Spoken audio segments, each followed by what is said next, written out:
¿Cómo están mis queridos lectores de la Vía Láctea? Bueno, miren, estoy súper feliz porque por fin llego a este podcast que llevo años tratando de montar, dándole la vuelta, pensando qué hago, cómo lo enfoco. Y finalmente llegué acá, a este espacio de herramientas de libertad, que por ahora lo llamo así, pero bueno, siempre queda la idea de transformar el nombre. Pero el caso es que justamente aquí lo que quiero compartir es un poco, vamos a decir, a mayor profundidad lo que vamos a estar viendo en el canal de YouTube, en el cual he ido compartiendo algunas herramientas de empoderamiento y de libertad. Pero el caso es que justamente algo que llevo años pensando y trabajando es sobre la democracia. Decía Winston Churchill, pero parafraseado porque la verdad es que no he podido encontrar la cita exacta, que la democracia es lo peor que tenemos, pero es lo único que tenemos.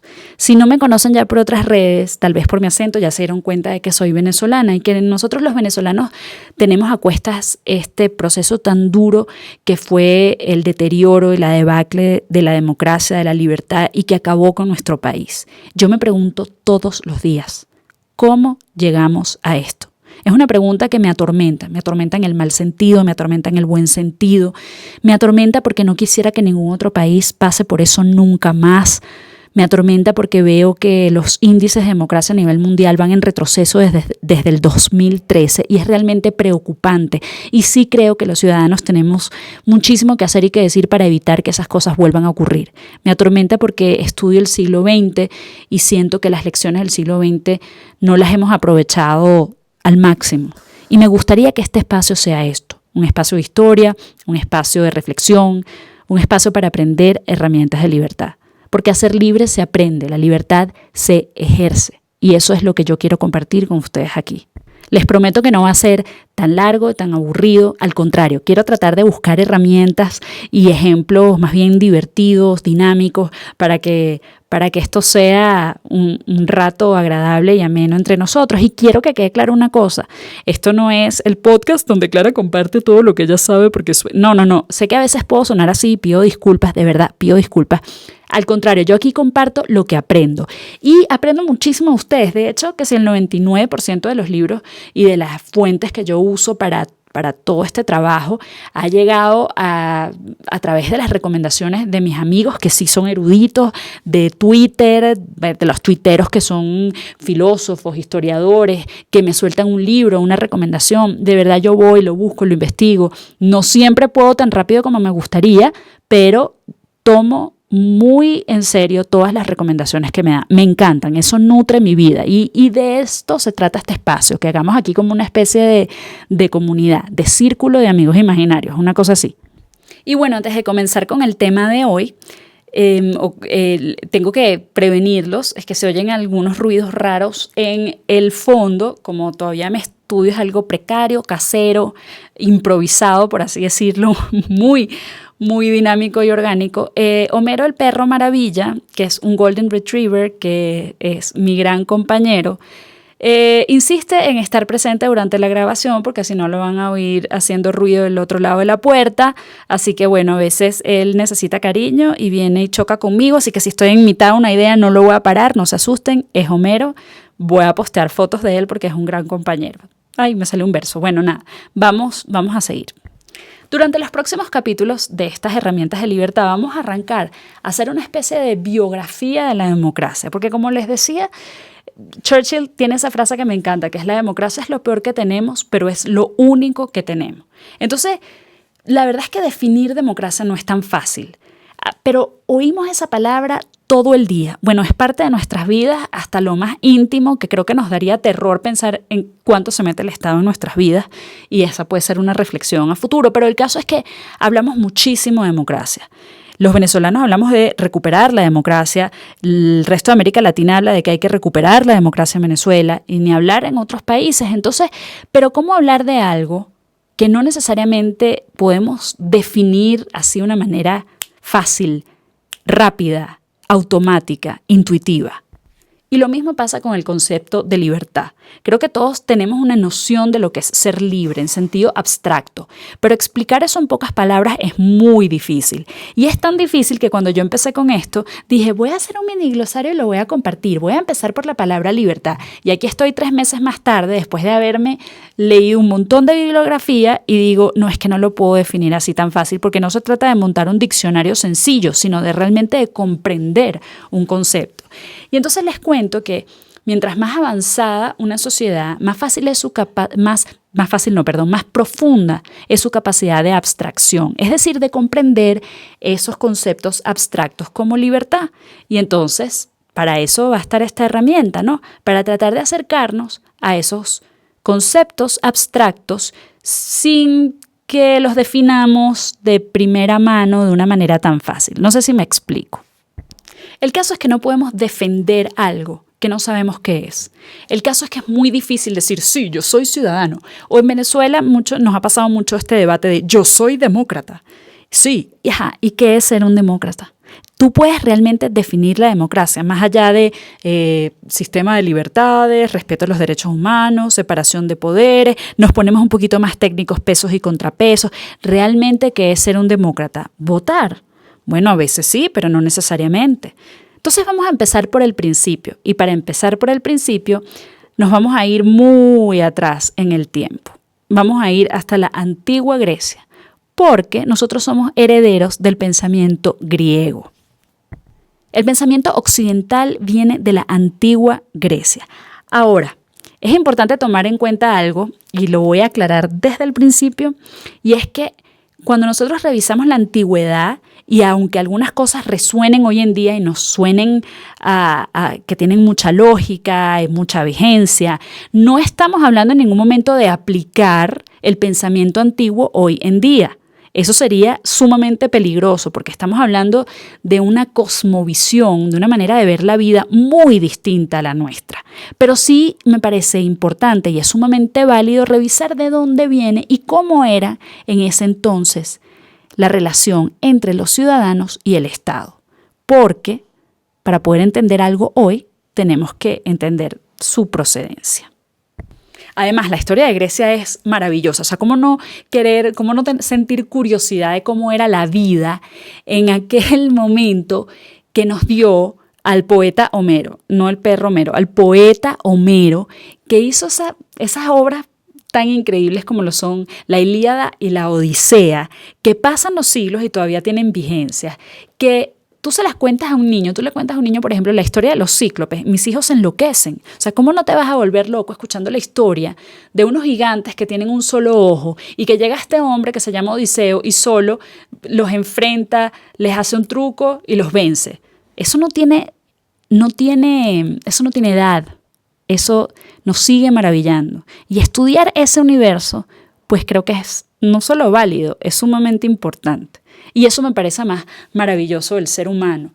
Esas cosas que perduran, que me lleva a pensar también en, bueno, ¿qué le vamos a dejar nosotros a las demás generaciones? ¿Nuestra cuenta de Twitter? No. Tenemos que dejar mucho más. Y bueno, vamos a empezar entonces por un hombre muy importante que seguramente han oído nombrar. Por una historia. Esta es la historia de Sócrates. Sócrates nació en el año 339 a.C. y Sócrates le dedicó su vida al pensamiento. Una de las grandes virtudes de Sócrates fue la reflexión sobre la importancia de la sabiduría, pero también aquella que deja ver que mientras más conocimientos adquieres, más ignoras. Sí, Sócrates fue el que pronunció esa célebre frase de solo sé que no sé nada. Sócrates consideraba que lo más importante para una sociedad eran la sabiduría y el conocimiento. Y consideraba que los jóvenes eran los que mayor esfuerzo tenían que hacer para aprender a pensar por sí mismos y ejercer así, desde la libertad interna y la del pensamiento, la libertad exterior, aquella que lleva a la construcción de sociedades más justas y prósperas. Es más adelante cuando se va a hacer realmente una reflexión profunda, es decir, filosófica, entre la libertad interior y la libertad exterior. Pero esto es importantísimo que lo tengamos claro. Sócrates en su momento digamos que dedicó toda su vida a pensar y su escuela estaba fija en la idea de llevar a sus alumnos por ese camino de buscar respuestas por sí mismos. Es algo que quizás hoy, si lo llevamos a la escuela de hoy en día, o por lo menos en la que yo estudié, es totalmente distinto, porque el profesor te enseñaba, o habían esos exámenes que nosotros llamábamos de caletre, donde tú tenías que responder un concepto palabra por palabra, y lo más importante era memorizar y no entender. Y creo que hoy en día estamos tratando de rescatar lo contrario. Ahora, en aquella época de la historia, aquella época de Sócrates, se estaba librando una guerra. Y es que así es la historia del ser humano, ¿no? Siempre hay una guerra de por medio. Esa guerra fue una de las guerras más terribles de la historia y se llamaba la Guerra del Peloponeso. Y fue una guerra que enfrentó a todo el mundo griego. Ahora, tomemos en cuenta una cosa. Cuando hablamos de la Guerra del Peloponeso y que está en guerra todo el mundo griego, imagínense toda la humanidad en guerra. Ya no es un continente los aliados y lo llamamos Segunda Guerra Mundial o Tercera Guerra Mundial, pero hay un espacio que está en paz. No, aquí estamos hablando de que según el concepto de aquella época, estaba toda la humanidad en guerra. Entonces, hay que hacer un gran esfuerzo de imaginación. Obviamente el mundo para ellos era muy reducido, es decir, no estamos hablando en términos geográficos, ni estamos diciendo que no había en otras partes del mundo vida, evolución, pensamiento, etc. Estamos hablando de que según ellos, como ellos lo veían, todo el mundo, toda la humanidad, todo el universo estaba en guerra. Los actores en esa guerra eran el monstruo militar de Esparta versus el gigante marítimo de Atenas. Atenas era una democracia. Y bueno, como hablamos, la inspiración de la democracia nuestra hoy en día. Atenas para ellos eran unos bárbaros. Entonces digamos que su manera de ver esa guerra era, bueno, nosotros, los seres pensantes, estamos en guerra contra la barbarie. Pero entonces vamos a explicar, pues, qué era para los griegos ser los seres pensantes, o sea, cómo se contraponían ellos a esa barbarie que significaba Esparta. Bueno, para los griegos lo único que existía era la ciudad. Ese era su concepto de organización, de orden social, muy distinto a la ciudad y al estado que conocemos hoy en día. O sea, tenemos que aquí, digamos, darle reset a nuestro cerebro y buscar un concepto fresco. La ciudad para los griegos era su universo. Ellos lo veían casi como si esa ciudad era un regalo de los dioses. Lo veían como algo misterioso, básico, como los alimentos, como el clima. Era realmente parte de su vida, no necesariamente una creación per se humana, ni una estructura burocrática como lo entendemos hoy en día. No eran tampoco las ciudades, no significaba tampoco aglomeraciones urbanas ni concentraciones de gente. Era algo más distinto, más avanzado. ¿Y qué era lo que pasaba? Que bueno, que estas estructuras no la tenían otros pueblos, otras civilizaciones antiguas como Esparta, como Persia, por ejemplo, que era totalmente personalista y a ellos les parecía que eso era la barbarie, volviendo a esa palabra. Y una cosa que es importantísima es que desde ese entonces, a pesar de lo desafortunado, porque voy a dar un spoiler de una vez, pero no termina bien la democracia griega, a pesar de ello, las estructuras, la manera de pensarse a sí mismos como ciudadanos y su relación frente a la ciudad, ellos la van a exportar. Y la van a exportar a otra civilización que vamos a ver un poquito más adelante en un próximo episodio, que es Roma. Ahora, los griegos tenían distintas definiciones de ciudad entre sí, de nuevo, diferentes a la nuestra, pero para uno lo más importante de la ciudad era el territorio, para otros lo más importante era la relación con los dioses o con la constitución, estaban muy ligados a los dioses, pero lo más importante y lo que nos preocupa era la relación del ateniense con la ciudad como tal, porque para ellos, antes que nada, era ciudadano y todos los aspectos de la vida giraban en sentido o giraban alrededor de esta idea de pertenencia y de identidad de la ciudad. Desde las obras de arte que estaban destinadas a decorar la ciudad y hacerla cada día más bella, hasta los actos más privados y las decisiones más íntimas. Todo individuo ateniense estaba directamente ligado a su ciudad y no existía sin ella. Lo los que no se ocupaban de esto los llamaban idiotas. No necesariamente es lo que para nosotros hoy en día es un idiota, pero podemos tener una idea de dónde viene esa palabra. Ahora, la ley era otro elemento fundamental de la ciudad griega, que los diferencia de otros regímenes como el persa. El imperio en Grecia, o digamos sí, el imperio, el poder en Grecia no pertenece a una persona, sino a la ley. Y es allí donde empiezan a nacer conceptos que se explotan hoy en día, como el patriotismo, el orgullo nacional, porque la ley se convierte en el punto de unidad para los griegos y la base de organización de su sociedad. Estos arreglos de ciudad comienzan entre el año 800 y 500 a.C., cuando comienzan a crecer los núcleos urbanos a lo largo de toda la costa de Grecia. Y estas ciudades comienzan a crecer y a hacer comercio entre ellas, y entonces ellos empezaron a buscar nuevos arreglos políticos. Pasaron de las monarquías a unos sistemas de tiranía. Y sin embargo, a medida que las poblaciones fueron creciendo y que fueron desarrollando económicamente, empezaron a presionar al liderazgo para buscar arreglos que fueran más satisfactorios para la mayoría. Es decir, que mientras más crece económicamente una sociedad, más poder tiene y más busca presionar a el sistema político y de gobierno para buscar mejores arreglos de vida. Por eso les digo que estas cosas suenan familiares hoy en día, porque la verdad es que uno explica eso y uno dice, y uno siente que uno está hablando de un país hoy en día que crece económicamente y que busca también prosperar a nivel político. Lo que sucedió en ese entonces fue lo que hoy en día podríamos llamar una lucha de clases, que los grupos más grandes de poblaciones más pobres se rebelaron contra los que dominaban la riqueza. Sin embargo, de nuevo, ojo con tomar esto dentro de aquel contexto y no traerlo hacia otro tipo de lucha más contemporánea. Entonces, empezamos a ver cómo estas concesiones cambiaron el equilibrio dentro de la fuerza, y así es que surgen los conceptos de polis o de ciudad. Y estas concesiones también se llevaron al área militar, es decir, que los individuos comenzaron también a meterse, a intervenir en áreas como seguridad y defensa.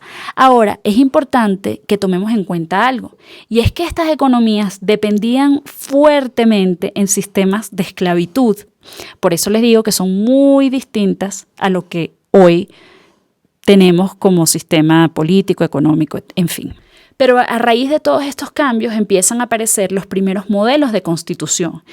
Con esto hablamos de textos legales, pero que no solo están escritos, sino que también son orales, pero servían como radiografía de la sociedad, daban un orden a las relaciones entre los ciudadanos y se transmitían de generación en generación. Fue un proceso lento, estábamos hablando del 800 a.C., después el 500 a.C., o sea, no son cosas que se dan de la noche a la mañana, sino que eran procesos más lentos.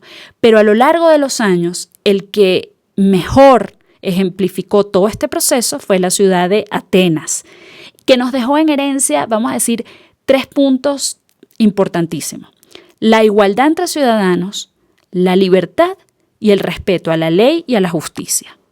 Entonces eso es lo que nosotros heredamos en Occidente como nuestro pensamiento democrático. Es lo que entendemos por libertad, democracia, sistema legal, que después va a tener mucha influencia de Roma, por supuesto.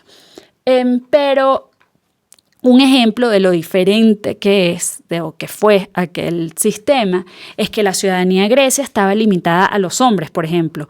Las mujeres no eran consideradas ciudadanos y no se concedía a los extranjeros, salvo en muy raras ocasiones.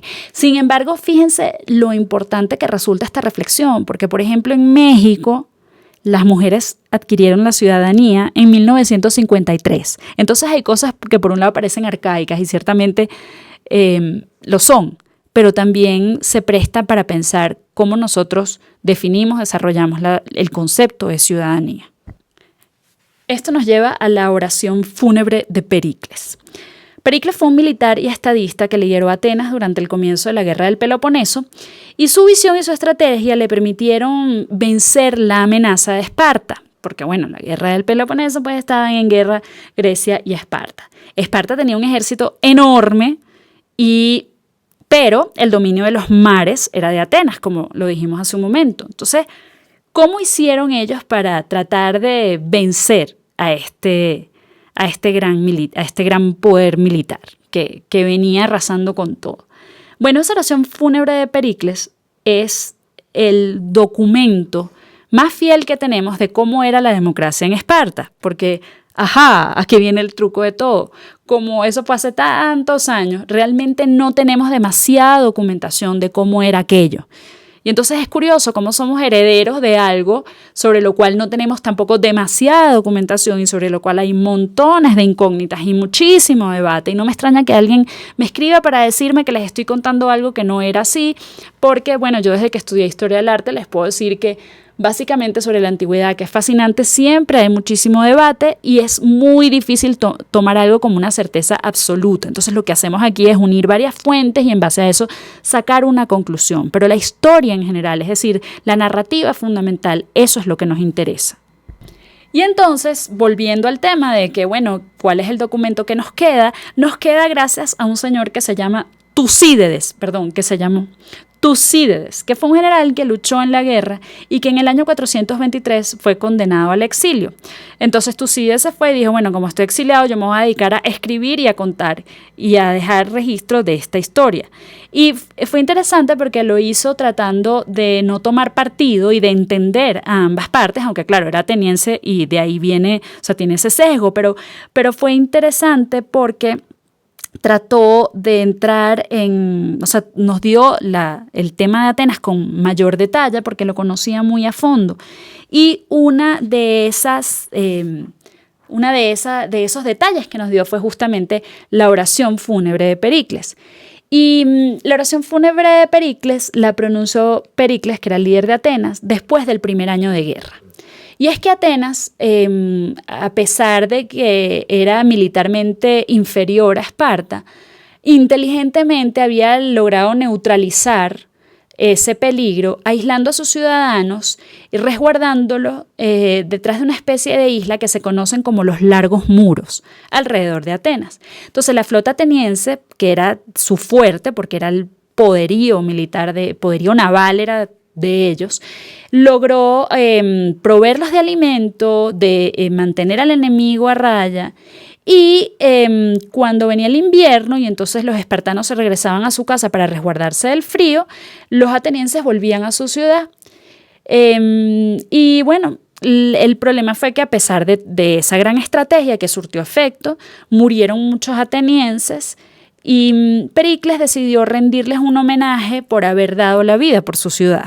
Entonces, en ese documento, en esa oración fúnebre, Pericles describe una Atenas en la que todos los ciudadanos pueden, pero sobre todo deben participar en el desarrollo de la sociedad, en la que además la honra y el respeto de los demás ciudadanos se gana con méritos propios y no en base a la clase social.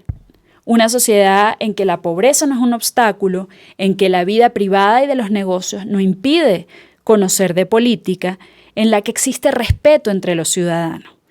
Y es un texto que es impresionante, pero puede hablar de muchos anhelos que tenemos hoy en día en pleno siglo XXI. Pero lo que es más importante todavía es que en ese texto Pericles expone que quien ostenta el poder en la sociedad ateniense es el demos. ¿Y quién es el demos? La gente, la autoridad principal que se encarga de asumir dos funciones principales del ejercicio de gobierno: escribir las leyes y administrar justicia. Lo que hoy definimos más o menos como poderes legislativo y judicial. En palabras de Pericles, vamos a citarlo: somos los únicos que tomamos al que no participa en estas actividades, la cosa pública, por inútil, no por inactivo. Lo que les comentaba, los inútiles, los idiotas. Es decir, el ciudadano tenía que participar activamente en la vida pública y en la vida de gobierno, no solo porque era un derecho, sino porque era una responsabilidad. Y el que no lo hacía era visto como una carga, como un mal ciudadano. Entonces, en este sentido, la democracia de Atenas era una democracia directa, porque todos los ciudadanos participaban en el ejercicio del poder. Había un consejo grandísimo que se llamaba el Consejo de los 500. A todos en algún momento les tocaba ejercer el poder. Entonces tenemos que tomar en cuenta aquí otra cosa. Era muy pequeño en número, no tenía el Estado, las dimensiones de un país como lo pensamos actualmente, era mucho más pequeño. Y en este sentido, para ellos existía un ejercicio de autogobierno en el que ellos participaban directamente en debate y tomas de decisiones de cada ley. Y la ley era fundamental como contrapeso a la tiranía. Por lo que el respeto a esa ley creada y administrada por los ciudadanos era fundamental para el desarrollo de su ciudad. La vida del individuo está mezclada con los asuntos de gobierno. Y para ello, pues, directamente el éxito de la ciudad estaba relacionado con ejercer la ciudadanía. Les pongo un ejemplo, la institución principal de Atenas era la asamblea y estaba compuesta por un quórum mínimo de 6.000 ciudadanos. Se reunía más de 40 veces al año y regulaba todos los grandes asuntos de la sociedad. Y ahí estaban, por ejemplo, los comités, el Consejo de los 500.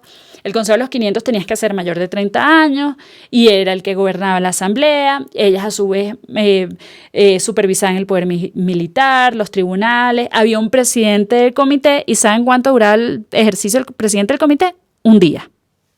Muchas de estas cosas van después, ya ustedes se pueden estar imaginando porque tenemos mucha evolución encima, lo poco práctico, ¿no? Que es un sistema como un sistema en el que, por ejemplo, ellos buscaban en la asamblea la unanimidad y el concepto. O sea, sí había debate, pero el ideal era que todas las decisiones se tomaran por unanimidad y consenso. Entonces, era sumamente complejo, pero a la vez el concepto de votación a veces resolvía algunos conflictos, pero no era el ideal, no era como hoy en día. Y el concepto de ciudadanía, como les comentaba antes, era súper limitado.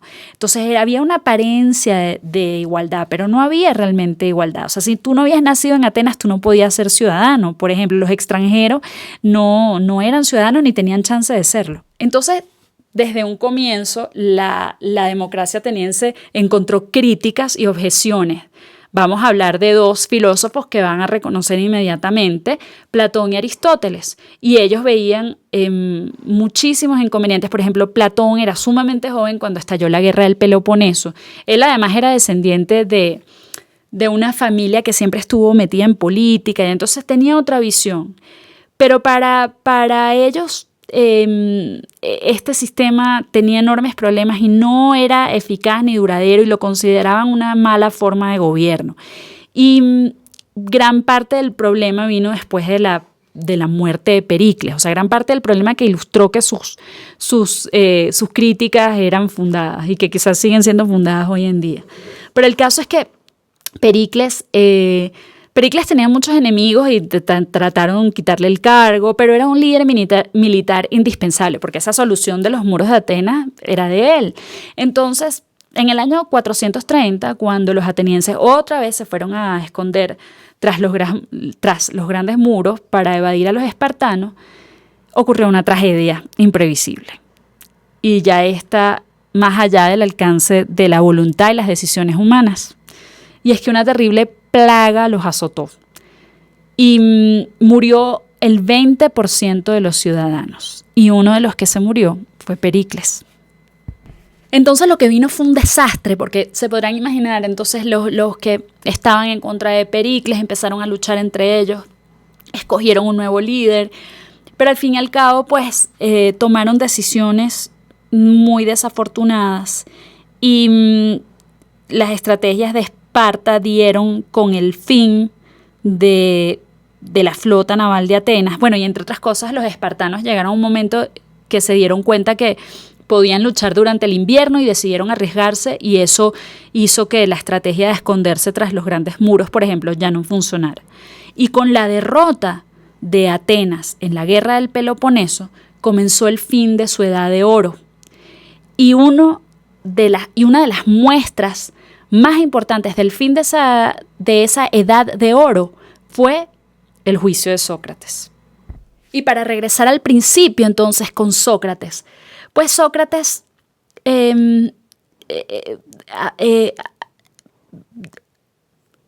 como comentábamos, Sócrates en su escuela tenía como método el pensamiento y él desarrolló este concepto que también es parte de su legado, que es la mayéutica. Y es que en esa escuela el maestro pasaba horas pensando sin hablar. Imagínense qué divertido este podcast. Aquí silencio, solamente la respiración de Homero y todos pensando. Pero Sócrates decía que era así.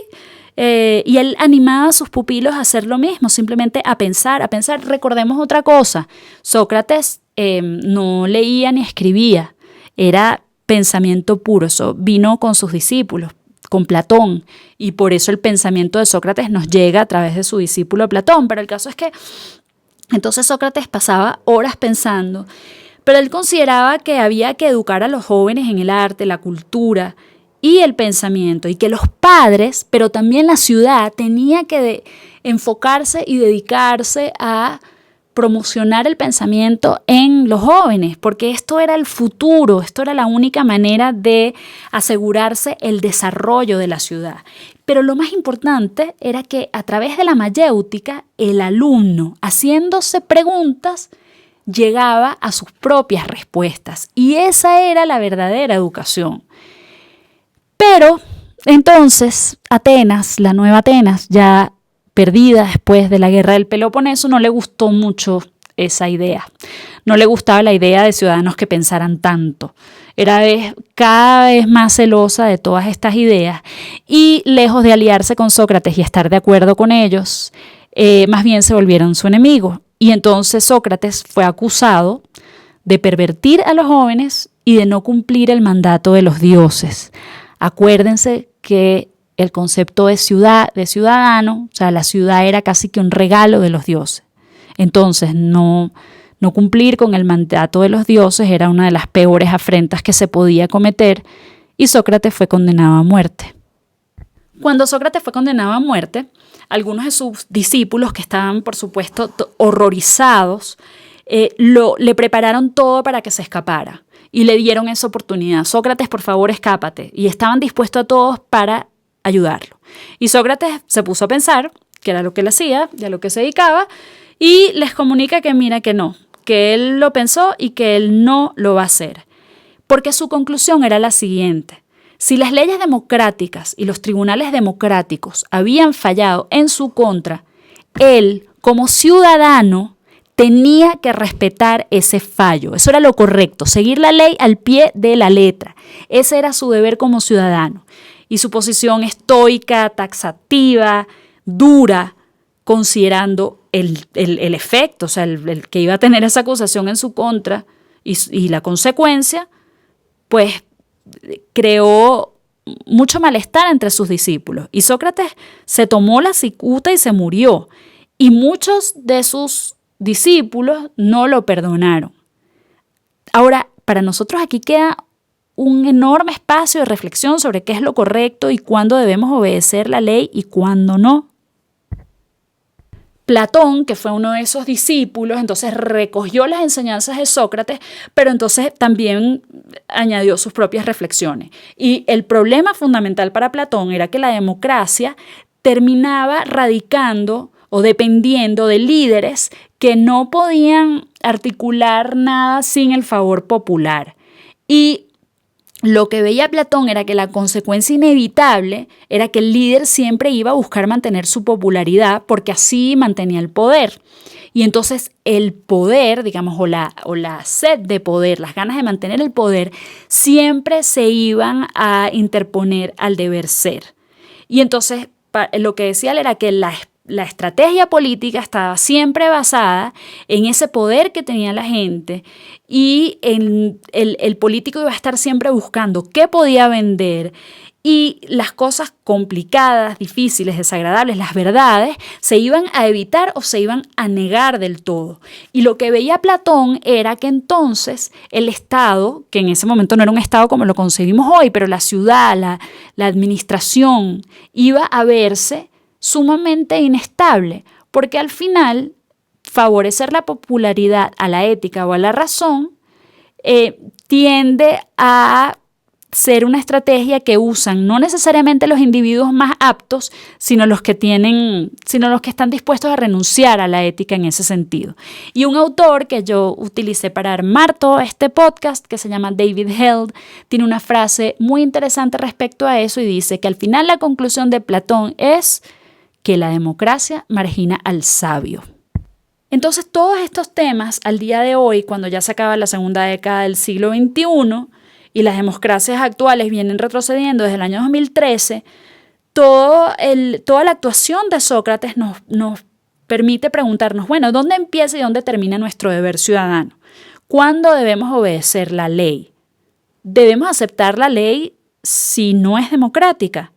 ¿Y qué pasa cuando una ley va en contra de nuestros derechos, con el Estado tiránico? Nos preguntamos entonces también, ¿quiénes son los más aptos? ¿Qué deberíamos esperar de los políticos? ¿Que nos digan lo que queremos oír o que nos digan lo que nos tienen que decir? Hoy en día con las redes sociales, cuando todo es cada vez más horizontal, nos damos cuenta a veces cuando nos están mintiendo, pero a veces queremos que nos mientan o no. O a veces pensamos que los mejores políticos son los que le mienten a la gente que nosotros creemos que no entienden, porque eso también pasa, es decir, la gente más pobre. Eso pasa. Pensamos, no, como aquel grupo no tiene el mismo nivel de educación, entonces tenemos que dejar que este demagogo les venda estas ideas. Pero eso es válido. Eso ha traído algún buen resultado, porque generalmente quienes hacen eso terminan ahogándonos a todos en populismo y hasta en autoritarismo y cosas peores. Ahora, violar la ley también trae caos y desastre. Y eso lo vemos desde cuando en los países menos desarrollados, donde es más complejo el ejercicio de la autoridad, como pasa en el tercer mundo, en muchos países de América Latina, que vemos que la gente no respeta ni las leyes de tránsito y empezamos a ver cómo el caos fluye entre nosotros y todo lo que eso genera, porque genera una cadena de desastre, porque entonces tú chocas, no te pagan el choque, cosas tan sencillas como esas dificultan la vida y generan caos. Y todo eso es parte de un orden democrático. Entonces, ¿dónde debe entrar la ley? ¿Cuándo debe entrar la ley? Y si en algún momento una ley no nos favorece o quizás consideramos que es injusta, porque hay leyes injustas, por supuesto que las hay. Pero ¿cómo, hasta qué punto llegamos? ¿Cuándo obedecemos y cuándo no? O por el contrario, debemos obedecer siempre y aceptar esa injusticia, quizás hasta en nuestro propio detrimento, o buscamos dentro de la propia ley los mecanismos para cambiar esas leyes. Pero, sorpresa, esa capacidad de mutar de la ley también fue lo que trajo, en el caso de Atenas, el fin de la democracia ateniense. ¿Por qué? Bueno, porque eran tan directo la participación que mutaba tanto la ley, mutaba según lo que la mayoría quería todo el tiempo y eventualmente el Estado colapsó. Pero de nuevo estamos hablando de la antigüedad, no estamos hablando de hoy en día. Las democracias y los estados hoy en día y sus aparatos burocráticos hacen que tampoco cambiar la ley sea cuestión de que nos reunimos 5 o 6 y lo logramos para mañana. Pero son preguntas válidas que hacernos hoy en día.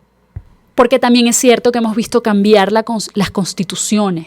Venezuela, antes de Chávez tuvo 25 constituciones y en menos de un año de gobierno ya teníamos una constitución nueva. Y nos preguntamos, ¿debe ser tan fácil cambiar la constitución? Pero mucha gente cedió porque eso era lo que supuestamente o de verdad quería la mayoría. Y lo que la mayoría quiere, eso es lo que debe ser. Eso es siempre lo que más nos conviene. Pudimos evitar eso. Debemos pensar diferente. Debemos reeducarnos para que el poder se ejerza de otra forma en que no sea siempre la mayoría. No sé. ¿Cómo actuar y qué esperar de nuestro gobierno? ¿Qué nos debe? ¿Qué le debemos al sistema que nos ha hecho libres? Ese sistema que me permitió escribir este guión, grabarlo aquí, votar en las elecciones, que me permite hasta usar pantalones o expresar mi rechazo a una idea política. ¿Qué nos debe el sistema a nosotros y qué le debemos a ello? Pues la verdad es que todo eso lo heredamos de Grecia. Todas esas preguntas, algunas que no se han podido contestar en los miles de años que tiene. Pero la base del empoderamiento y de la libertad está justamente en el derecho a buscar respuestas a estas preguntas, a compartirlas, a seguirnoslas haciendo y nos llevan al final a la verdad, a la historia, a la base del pensamiento occidental y universal. Y al final, 2 preguntas muy sencillas, que es ¿de dónde venimos? Que le estamos tratando de contestarla. ¿Y cuál es nuestro propósito en la vida? Que esa ya es una más individual y que quizás de todas estas reflexiones les llegue a ustedes la respuesta o al menos parte del camino para buscarla, porque esa ha sido un poco mi trayectoria a lo largo de todo este tiempo. Y bueno, Homero y yo queremos darles las gracias por habernos acompañado durante estos casi 40 minutos de podcast. Queremos recordarles que no somos nada si no tenemos la capacidad y la oportunidad de cuestionar y de reflexionar sobre nuestras dudas. Y una vez allí, encontrar la capacidad de rebelarnos contra lo que creemos que no es justo. Porque justo en la rebelión está la capacidad de cambio. Así que vamos a seguir estudiando sociedades e ideas políticas para ver dónde estamos parados el día de hoy. Esto fue Grecia en Herramientas de Libertad y ya pronto volveremos con el segundo episodio. Gracias por acompañarnos.